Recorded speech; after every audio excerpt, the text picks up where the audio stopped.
व्यवस्थित चालवण्याची धमक आहे.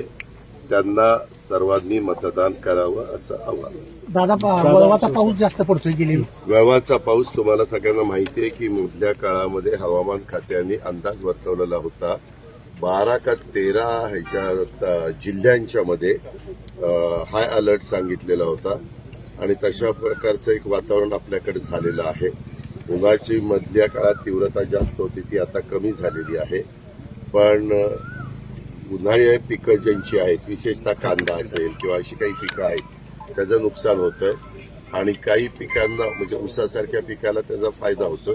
काही पिकांना फायदा आहे, काही पिकांना नुकसान आहे. परंतु वादळ आलं आणि त्याच्यात जर उभी पिकाशी झोपली तर केळीच्या बागा असतात किंवा इतर काही पिकं असतात तर मात्र अडचणी येतात. मी कालच विभाग आयुक्त पुण्याच्या माझ्या मीटिंग होत्या खरीपूर्व हंगामाची, त्याच्यामध्ये मी त्यांना सांगितलं की विभागात तरी सगळीकडं सूचना जिल्हाधिकाऱ्यांना द्या.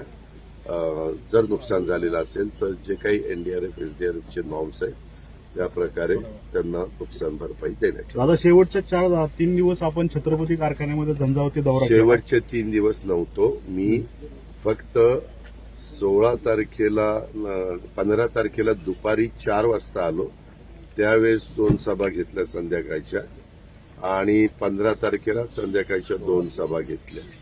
नाही, 15 तारखेला आलो, 15ला 2 सभा घेतल्या. 16ला सांगता सभेला मी येणारच होतो. मी आधीच सांगितलं होतं पृथ्वीराज बापू आणि त्या सगळ्यांना की मी येईन. आणि माझं सुरुवात छत्रपती कारखान्यापासून झाली. मी इथला सभासद आहे. माझे वडील सभासद होते, माझे आजोबा सभासद होते, आमच्या परिवारातले अनेक जण इथले सगळे सभासद होते. त्याच्यामुळं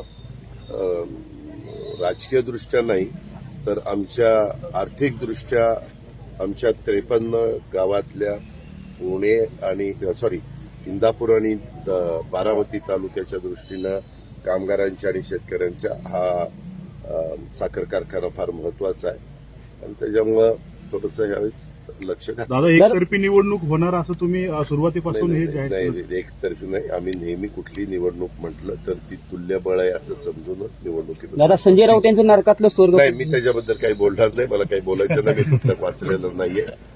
मला नरकाचं माहिती नाही, स्वर्गाचं असेल तर मी सांगेन.